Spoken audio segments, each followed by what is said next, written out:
is a precursor to a masterclass series that I'm delighted to be involved in organising, hosting with Greg and Chris, coming to Johannesburg and Cape Town next month. This webinar, however, stands on its own 2 feet. We are hopeful that it will be useful to everybody.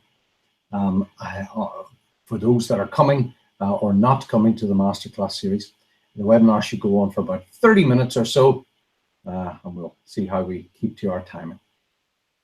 Okay, I can see Greg and Chris are with me on my Hangout. According to my clock, we've just gone past the hour. So without further ado, let me welcome you to today's webinar. Thank you very much for taking the time to join us. This is, as I said, a precursor to the masterclass series that are being run in Johannesburg and Cape Town on the 15th and 17th of August next month. And I'll mention that during the webinar. My name is Shane McCusker. I am a recruitment technologist and run a company called Intelligent Software, but I'm absolutely delighted to be able to step aside from technology for a brief period of time and help organize and run the masterclass series in South Africa. We're running 2 masterclasses. We're running a sprint session, which is aimed at recruiters, and we're running a growth session aimed at owner managers. But there's sort of a common theme throughout. We're focusing on what is going to happen in the future and how can you prepare as an individual and a company to take advantage of the opportunities that are there. Now, growth is, well, hopefully fairly explanatory in the adjective that it is. It's about growing your business. Sprint, on the other hand, is an adjective. So that leads me on to my first question. Maybe I could direct it at Greg. Tell me about the themes with sprint and why we're bringing it to South Africa.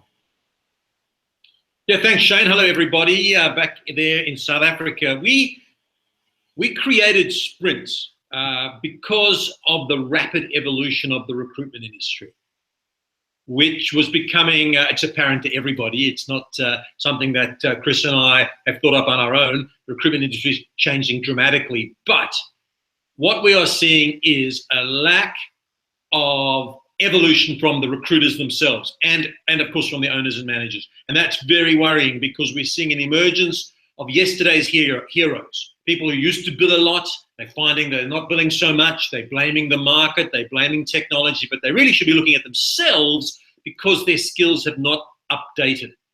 And on the management front, it frustrates me, it's a tragedy to see so many managers getting so many recruiters to do things they shouldn't be doing at all.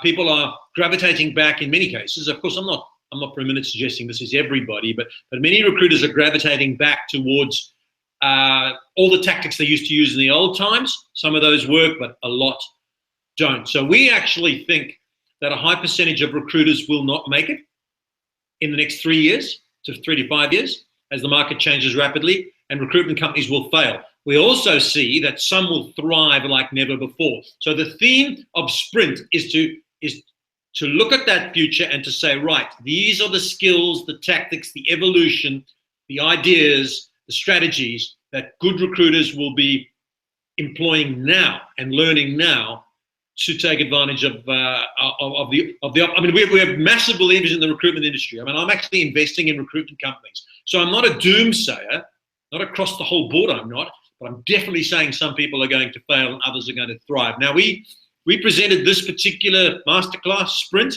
across Australia and New Zealand in March.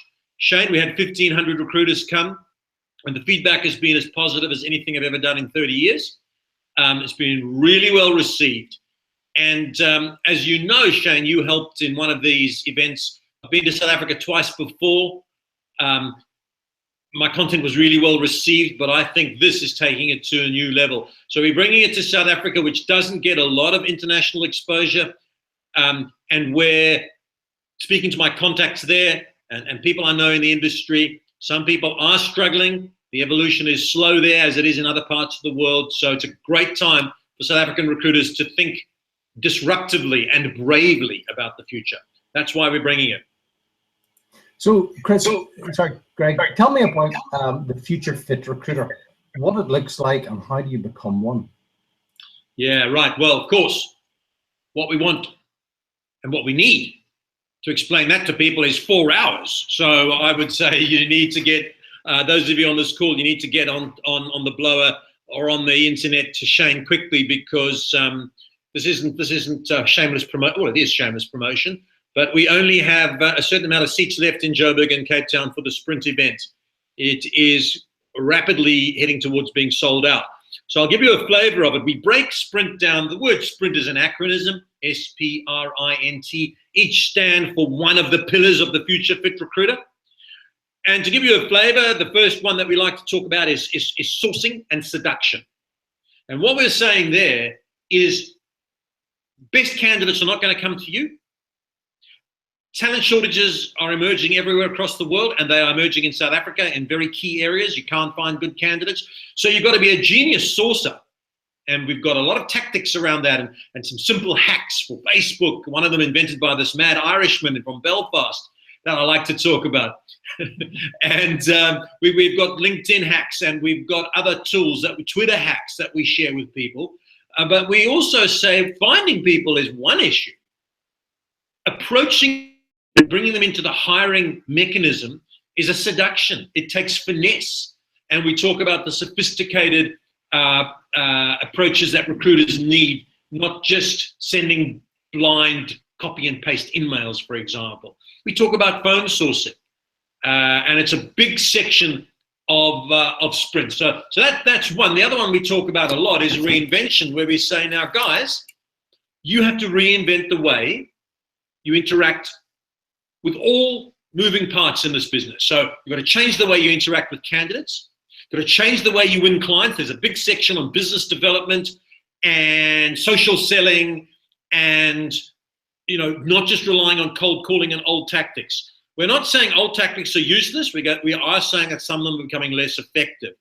We talk quite a bit about where you spend your time. A lot of recruiters are working long hours for very little return.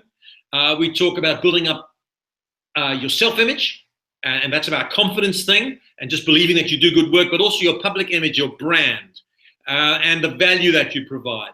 So there's quite a significant amount in that I think is going to be valuable. And the final area I'll talk about before passing to Chris is good old-fashioned influencing skills. Here's something that I would like to say to all your listeners, which I have never said before except once at a speech in Melbourne last week.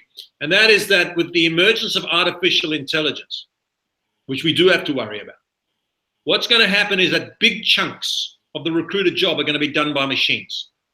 Personally, I think sourcing is going to be done by machines in time. I certainly think a certain amount of engagement will be done by machines. There's no question about that. Matching, they'll do it better and quicker than us. That's already happening, okay?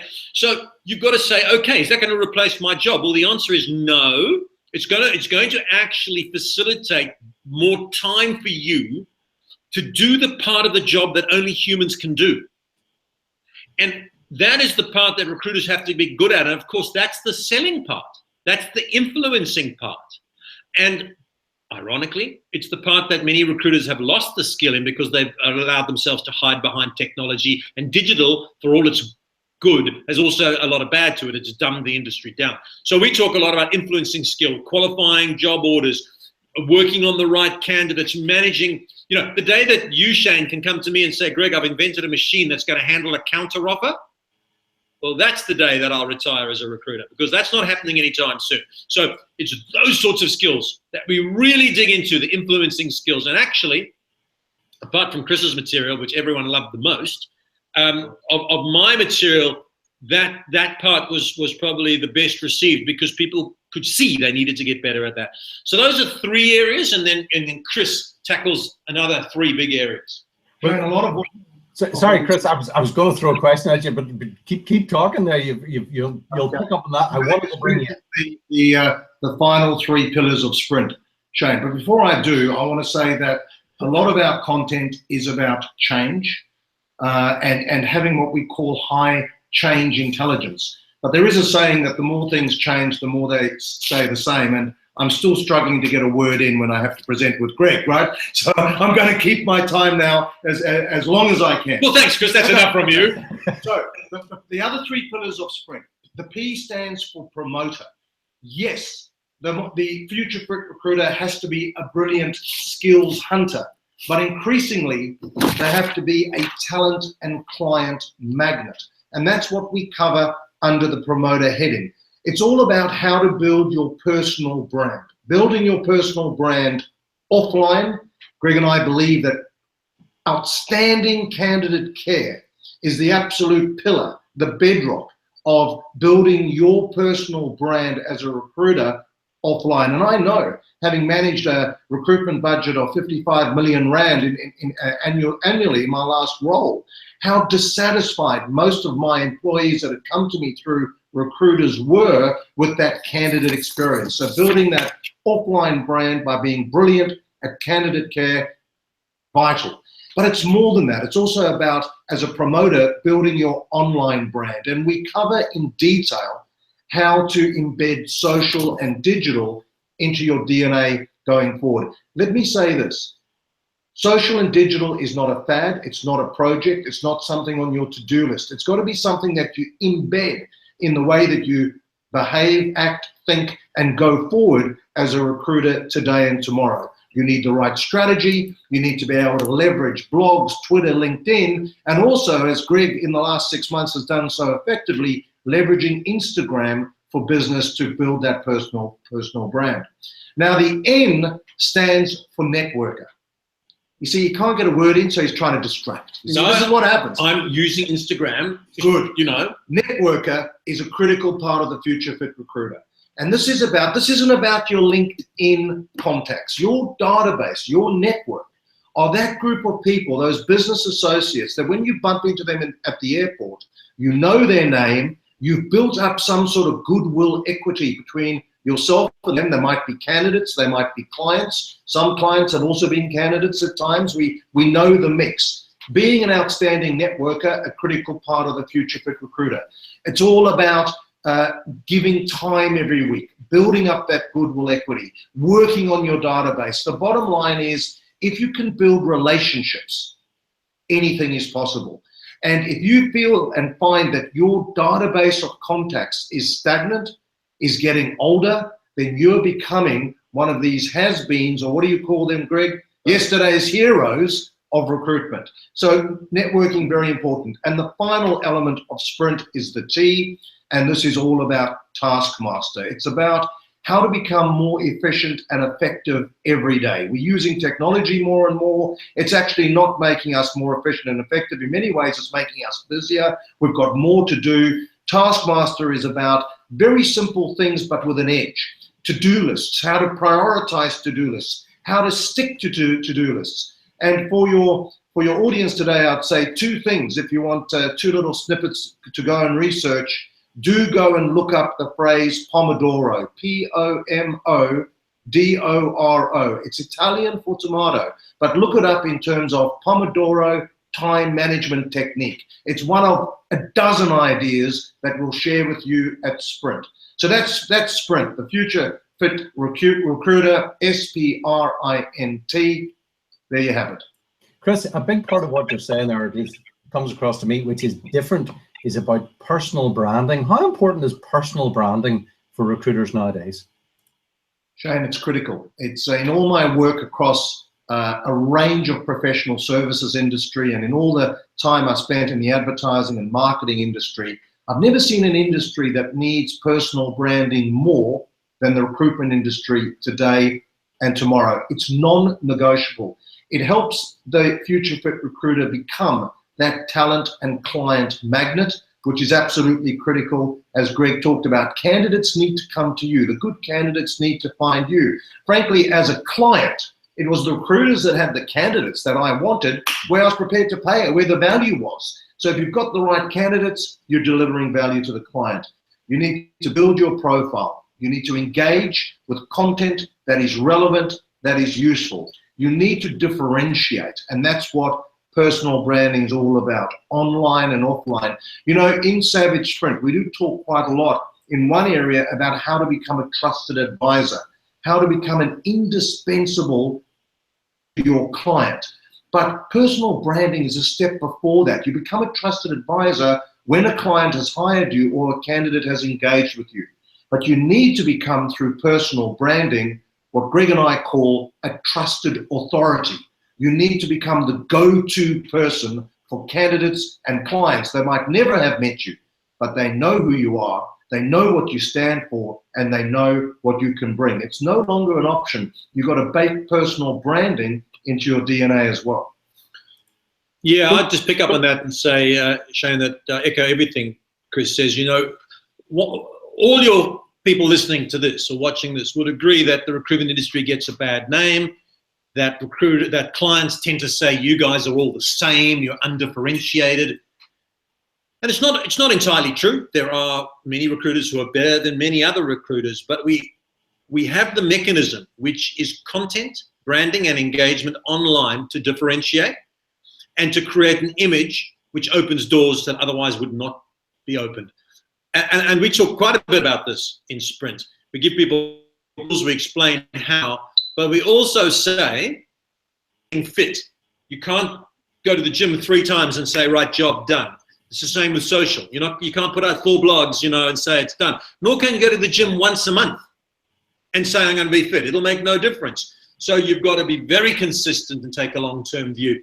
And that's one of the things that's going to differentiate the winners from the losers in recruitment, because we are you'd know this, Shane, only too well. We are a very short-term industry. I mean, I have been the worst. I have been the guy who said, where's the placements this month? What have you done today? And we need to still say those things, but we also need to take a longer-term view on building tools, for example, that are going to give us access to candidates that we can't get from job boards and we can't get from LinkedIn. If you rely only on job boards and LinkedIn, I'm telling you now, it's good night nurse for you. Because while they'll still work to varying degrees, they are undifferentiated and they will become increasingly ineffective. There's the word. And so you have to build tactics that are going to give you candidates that come through other mechanisms. And social and digital is one of those ways of doing it. Let's bring it on a little bit. If I can throw a question at both of you. How would you stay ahead of the competition? Greg, yeah. Well, Chris talked about change intelligence, and I'll just quickly come back to that. One of the ways of staying ahead of the competition is not to focus on the competition, ironically. Yes. What you need to do is focus on yourself. You have got to say to yourself and be prepared to answer with truth. Am I a better recruiter than I was yesterday? Am I a better recruiter than I was last year? Have I added skills to my portfolio of skills? So your biggest competition is you. And unfortunately in our industry, we're not great at training. We're also not very self-aware. And how many recruiters have I met who've got 6 months experience, they've had 2 billing months, and now they are uncoachable because they know it all, right? Until they get fired because they stop billing. So what we've got to do is be constantly changing. Chris talks about something, and I'm probably going to steal his thunder a bit. He talks about nano degrees, and I love it. What he says is, we've got our qualifications, we've got our degrees, we've got this, we've got that.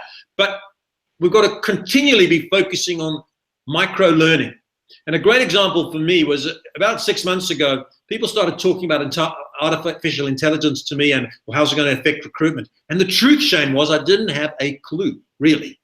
So I took a nano degree, and all that meant was I read blogs on AI. I listened to webinars. I asked people. When I went to the UK, a client of mine called Idabu was doing some interesting work with AI. I went and asked them, show me what you're doing. I basically made it my business to understand more. I'm not a global expert on artificial intelligence now, but I went to Melbourne last week and gave a speech on it, and I came away quite satisfied that I hadn't sounded too dumb because I had taken the effort to upskill. And that's what we're going to need to do in recruitment.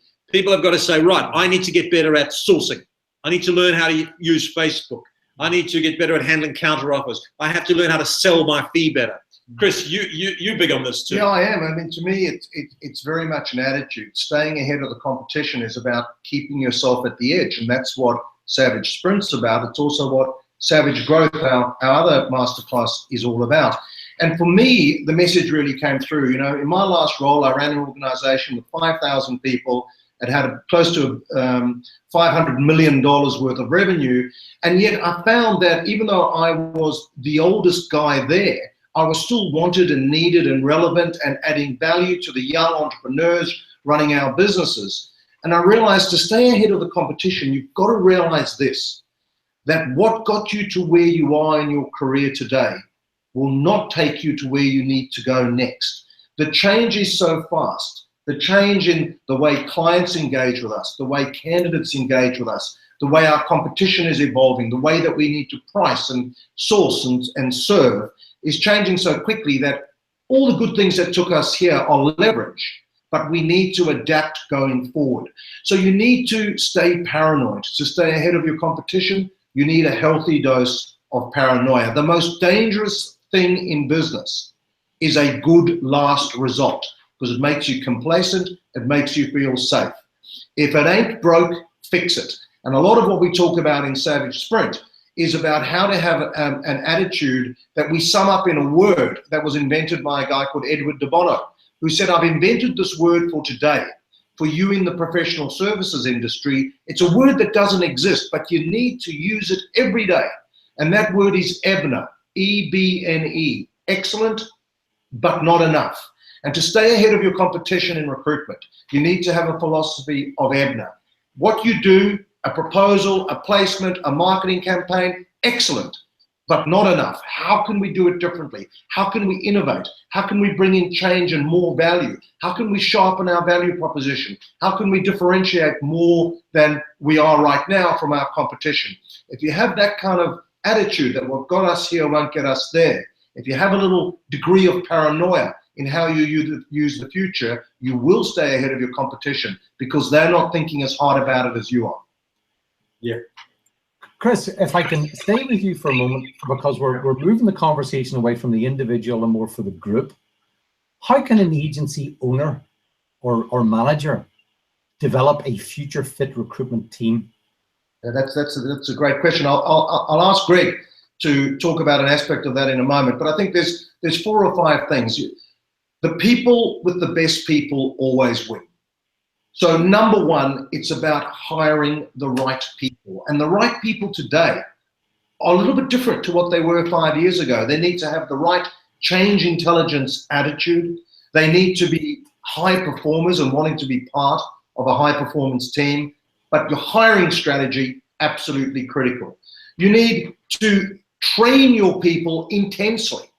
We're delighted by the number of people that have signed up for our masterclasses in South Africa, showing that there is a thirst for training, for insight in the South African market. And that's brilliant. We've seen it in Australia and we're going to see it in the UK later this year. Intense training, critical. And it doesn't have to be deep formalized training. It can be just adopting the philosophy of the nano degree that Greg's outlined. You need to coach in real time. You need to self-disrupt. And we've been talking about that a lot in the webinar to date, in terms of changing the routine about how you do things, in terms of innovation. You know, innovation's a big word, it's a hard word, but all innovation really means is taking small steps of progress consistently.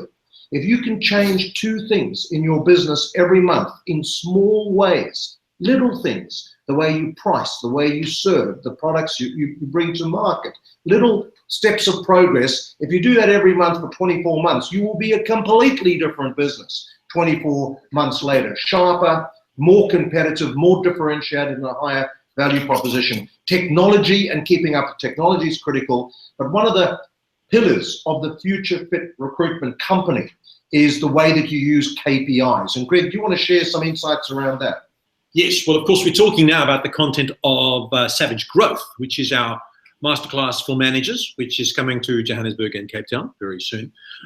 We have honed that presentation because we gave it right around Australia and New Zealand, and we also delivered it to the UK in London last year. And Chris, was one of our best ever sessions. It was, yeah. It was very well received, so much so we've been invited back. Well, I've been invited back. You were particularly brilliant that day. I was good. I was excellent. Thank you. What do you want? So, on Savage Growth, what we say, Chris has touched on it very nicely, is that you need to disrupt your business. Don't be complacent with the way it is now. We do talk a lot about people. We say people, you know, technology is critical, but the epicenter of competitive advantage is people, and we outline the DNA of the sorts of people you should hire. And many of the components of the recruiter that you should hire today are not the components, are not the type of people that you may have hired 5 years ago. Most recruitment companies are hiring the same people. They haven't changed their job specs since 1983.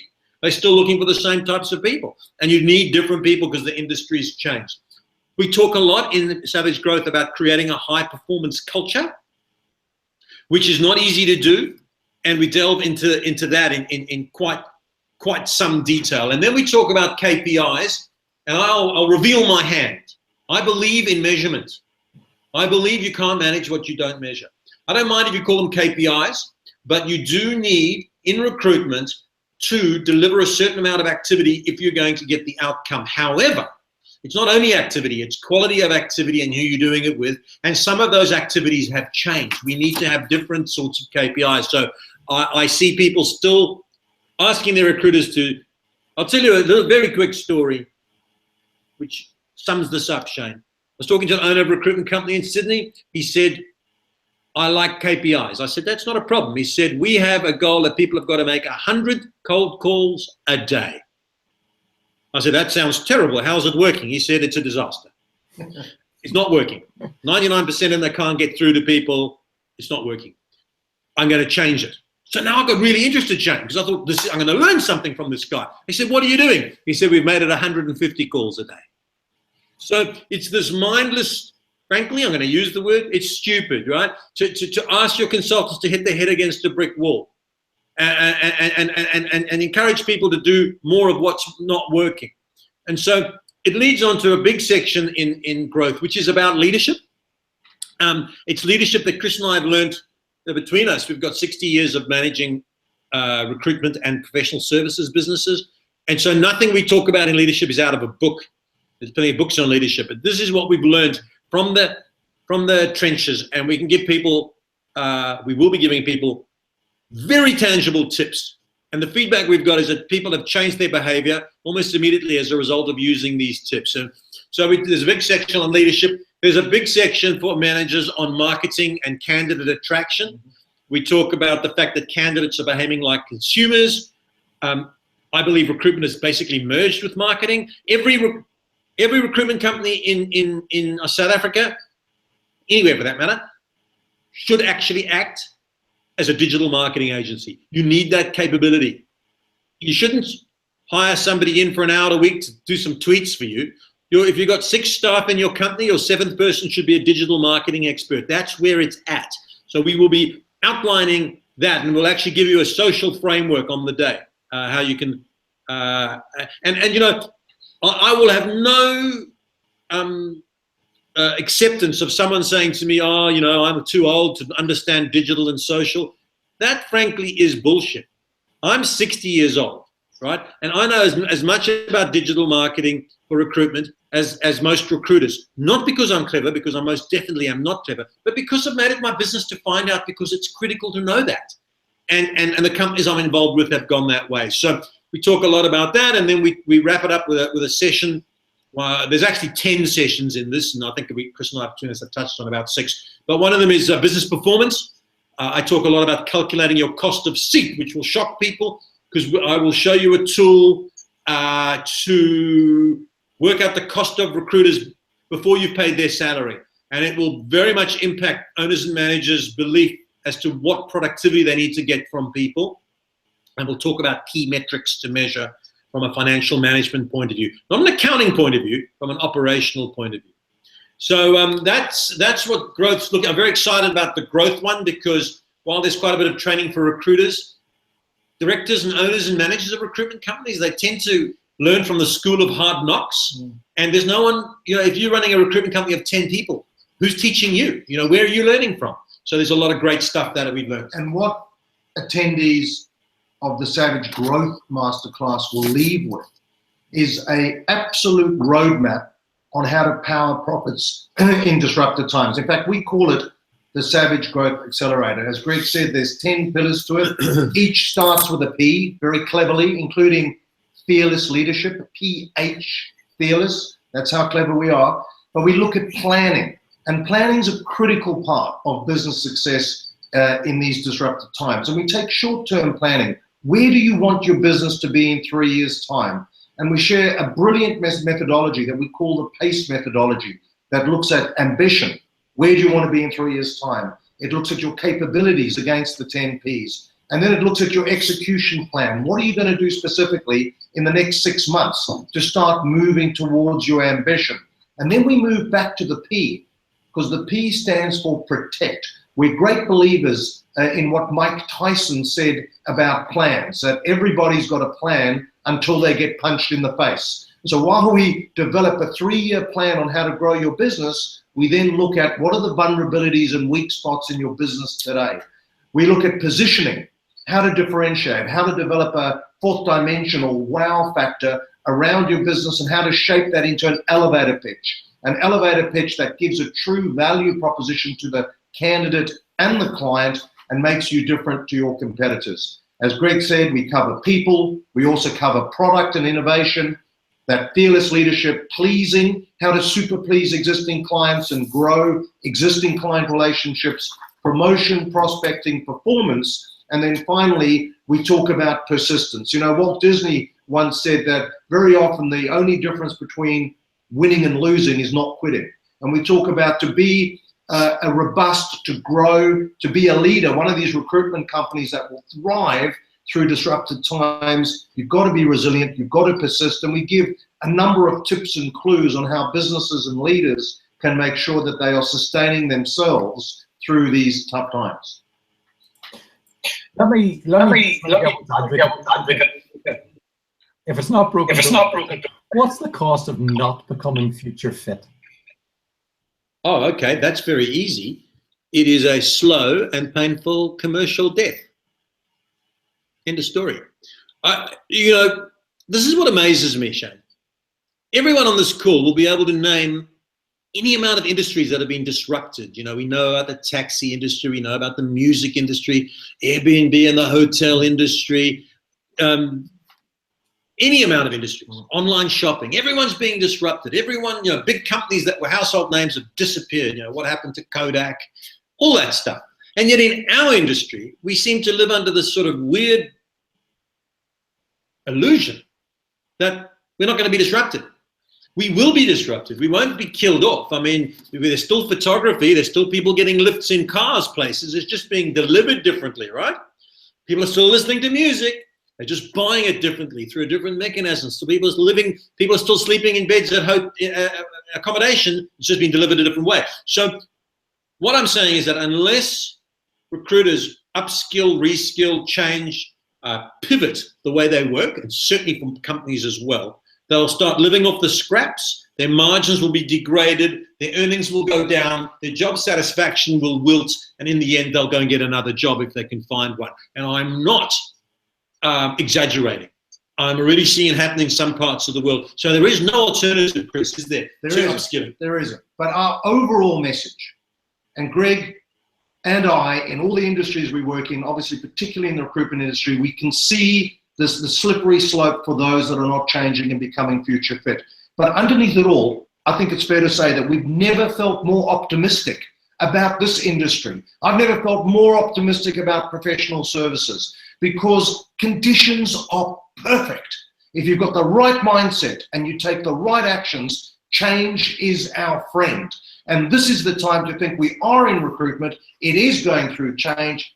Awesome. How can we stay right at the edge and be a leader in change and get competitive distance between us and those slow coaches that aren't embracing it? So we see this as a wonderful time. That's why Greg's recruiting, investing in recruitment companies. It's why I am just thriving in working with recruiters and recruitment agencies, because I am absolutely inspired by change and helping companies and individuals accelerate growth, achieve more than they thought was possible. Conditions are perfect, and those who come to Savage Sprint and Savage Growth, one thing I guarantee you, you will leave inspired, you will leave motivated to take your business and your career to the next step. Super. I'm glad you turned that around to a positive note, Chris. Maybe I could just finish off with one quick question, which is, give me your view on the recruitment industry over the next couple of years. What's going to happen? Where's it going to go? I'll go first, Greg, because I've got a very, I think that the big challenge is how to deliver value. And I think value is the word I would love to hear more recruiters talk about more often. As a client for many years, it wasn't something that recruiters really were focused on. And the value proposition of the recruiter going forward is, yes, about finding the right candidates, but artificial intelligence is going to play a role in that.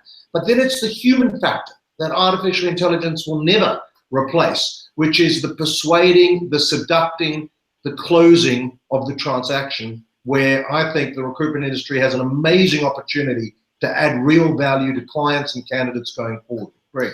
Yeah, Chris has summed it up. I think that what will happen is, or what needs to happen is that recruiters will evolve from resume spamming drones, transactional sort of referrers of resumes, to true talent advisors.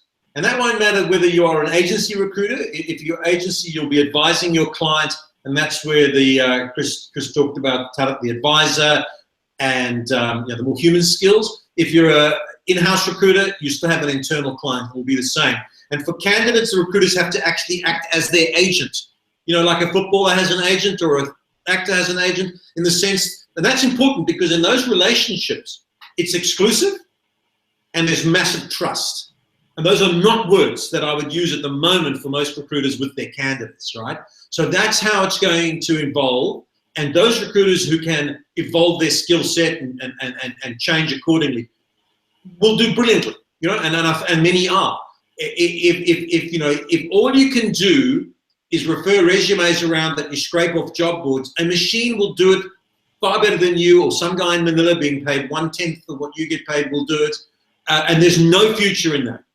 It's the human skills, the influencing skills, the advisory skills, the selling skills is in recruitment, and that's where we're going. That's super. Listen, thank you very much for your time today. We've run over slightly on time, but I think it was well justified. Just a final note, if anybody is interested in coming along to the sessions in Cape Town and Johannesburg on the 17th and 15th of August, respectively, check out the website recruiter-events.com. Tickets are selling quite quickly. I am expecting to sell out, so if you're interested in coming along, please book early. Thank you very much, Greg and Chris, for your time today. It's been inspirational and informative and motivational to listen to you both talking about recruitment and the exciting future ahead of us all. Thank you very much for your time, and I very much look forward to seeing you both next month in Johannesburg and Cape Town.